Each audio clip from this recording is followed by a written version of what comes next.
Movie start होते ही एक sail boat पर हमें एक कपल दिखाया जाता है। जर्नी के दौरान उन्हें एक आइलैंड नजर आता है और वो वहाँ चले जाते हैं। किनारे पर पहुंचकर हस्बैंड उस बोट को बांध रहा होता है, जबकि उसकी वाइफ अकेले ही आगे चली जाती है। चलते चलते वो एक कंपाउंड तक पहुंच जाती है जो कि बिल्कुल सुनसान था। वो चारों तरफ किसी की मूवमेंट को फील करती है, यानी किसी की मौजूदगी का एहसास होता है और वो वहाँ से भागने लगती है। वो काफी डर जाती है और जाकर एक ट्री के पीछे छुप जाती है, लेकिन कोई उसे वहाँ से घसीट कर ले जाता है। वो काफी चिल्लाती है, इवन उसकी चीख की आवाज उसका हस्बैंड भी सुन लेता। इसके बाद हमें एक सी प्लेन दिखाया जाता है जो कि उसी आइलैंड पर आया था। उस प्लेन में दो भाई जॉन और मैट जो अपने 3 फ्रेंड्स के साथ उस आइलैंड पर एंजॉय करने आए होते हैं। वहाँ पर उनके एक अंकल का घर भी था जिनकी कुछ अरसा पहले ही डेथ हो चुकी। वो आइलैंड पूरी तरह सुनसान था, वहाँ पर कोई भी नहीं था। उन दोनों भाइयों की आपस में ज्यादा बनती नहीं थी। यही वजह है कि वो उस जगह पर आते हैं, क्योंकि उन्होंने अपना सारा बचपन उसी जगह पर गुजारा था और एक दूसरे को अंडरस्टैंड करने के लिए इससे बेटर जगह कोई हो ही नहीं सकती। वो सब उस आइलैंड पर काफी इंजॉय करते। अपने घर के बाहर उन्हें एक पपी मिलता है और सारा उसे अपने पास रख लेती। उन फ्रेंड्स में एक था नोआ, और रात को जब वो किचन में जाता है तब वो पपी उसके पीछे पीछे किचन में चला जाता है। नोआ कहता है कि उसे डॉग से ज्यादा कैट्स पसंद है और तभी वो उस पर गुर्राने लगता है, जैसे कि उसने उसकी बात को समझा है और उसने माइंड कर लिया। नोआ को भी कुछ हद तक ये अजीब लगता है और फिर वो बाहर आ जाता है और वो पपी भी वहाँ से निकलकर भाग जाता है। सारा को उसकी काफी फिक्र होती है और वो जॉन के साथ उसे ढूंढने जाती है।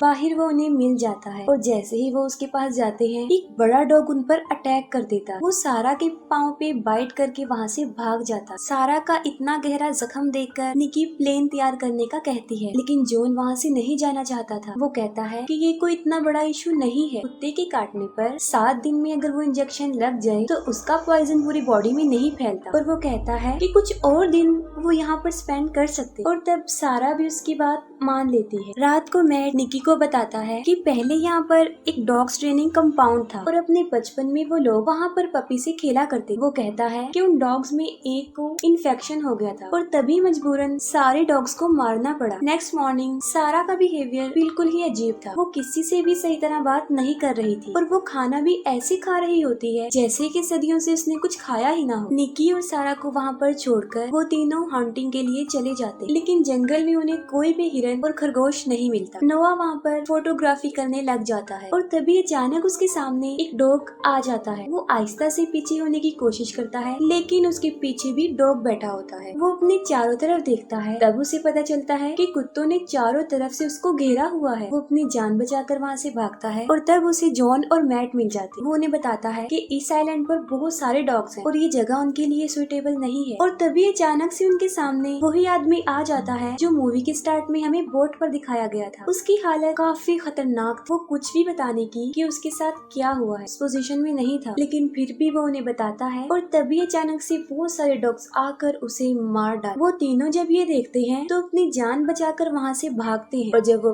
भागकर घर आते हैं तब वो देखते हैं कि सारा और निकी स्विमिंग करके आ रही हैं और ऊपर से बहुत सारे कुत्ते उनकी तरफ बढ़ रहे हैं। वो उन्हें चिल्लाकर घर के अंदर जाने का कहते हैं, जिस पर सब घर के अंदर चले जाते हैं। उनमें से एक कुत्ता निकी का पाँव पकड़ लेता है। जॉन तीर से उस पर हमला करने लगता है, लेकिन वो तीर भी निकी के पाँव में लग जाता। इस पर वो डॉग भी वहाँ से डर के भाग जाता और तब वो सारे निकी को घर के अंदर लेकर जाते। अंदर जाकर वो निकी के पाँव से तीर निकालते हैं और उस जगह को छोड़ने का प्लान बना रहे होते। तभी एक डॉग घर की विंडो को तोड़कर नोआ पर अटैक कर देता है, जिस पर मैट और जॉन बड़ी मुश्किल से उसे मार देते। वो सब लोग अपने सामान पैक करके वहाँ से भाग रहे होते हैं, लेकिन वो नोटिस करते हैं कि वो सारे डॉग्स उनके प्लेन के पास ही खड़े थे और तब मजबूरन उन सबको घर के अंदर वापस आना पड़ता।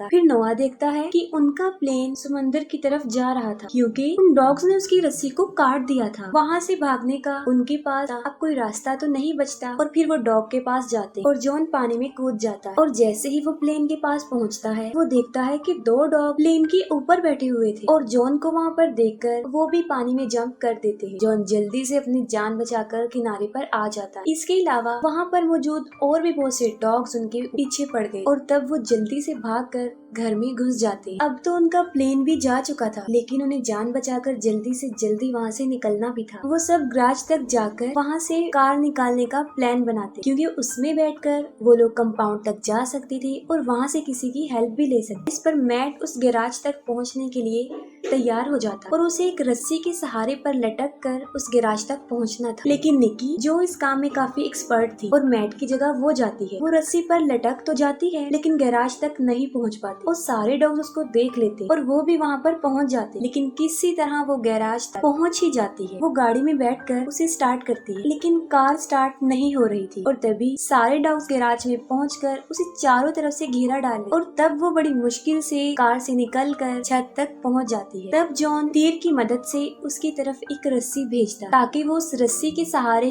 उसे अपनी तरफ खींच सके। वो फिर से रस्सी के ऊपर लटक जाती है और नीचे से डॉग ऊपर उसकी तरफ झपट रहे होते और किसी तरह वो सारे उसे सही सलामत अपनी तरफ खींच लेते हैं। रात को वो सब अपना मूड नॉर्मल करने की कोशिश कर रहे होते हैं और तभी लाइट ऑफ हो जाती है। नोआ अकेला बेसमेंट में फ्यूज ठीक करने जाता है। वहाँ पर उसे किसी की आवाज आती है और तभी एक डॉग उसके ऊपर झपट पड़ता है। वो सारे डॉग्स किसी तरह घर के अंदर दाखिल हो चुके थे और वो नोआ को मार डालते। वो सब नोआ को मरा हुआ देखकर बेसमेंट का दरवाजा बंद कर देते हैं, क्योंकि अब वो सारी सिचुएशन को समझ चुके थे। और जो बाकी डॉग्स थे वो भी चारों तरफ से घर के अंदर आने की कोशिश कर रहे थे और वो अपनी जान बचाकर घर के ऊपर चले जाते। वहाँ पर एक डॉग मैट को काट लेता है। जॉन उसकी जान बचाता और वो सब अपनी जान बचा रहे होते। वो सब एडिक में छुपकर अपनी जान बचा रहे होते और वहाँ पर उन्हें कुछ पेपर्स मिलते, जिससे उन्हें पता चलता है कि ये जगह एक आर्मी फैसिलिटी है, जहाँ पर डॉग्स को ट्रेन किया जा रहा है। वो लोग वहीं पर अपनी रात स्पेंड करते हैं। नेक्स्ट मॉर्निंग मैट और जॉन एक बार फिर से गैराज में जाते हैं, क्योंकि उनके पास बचने का कोई और रास्ता नहीं था और इसके अलावा वो कर भी क्या सकते थे। मैट को उन डॉग से बिल्कुल भी डर नहीं लग रहा था और वो कार को बाहर निकालने में कामयाब हो जाते हैं। मैट कार को धक्का लगा रहा होता है, जबकि जॉन उसे स्टार्ट करता है, लेकिन इससे भी उन्हें कोई फायदा नहीं हो और तभी सारे डॉग्स उनके पीछे पड़ जाते। मैट, जो कि बाहर होता है, बड़ी मुश्किल से कार के ऊपर चढ़ के अपनी जान बचाता है और फिर गाड़ी के अंदर बैठ जाता है। उन्हें भी चारों तरफ से डॉग्स ने घेर लिया था और अब उनकी कार भी रुकने वाली थी। जॉन रिस्क लेते हुए कार को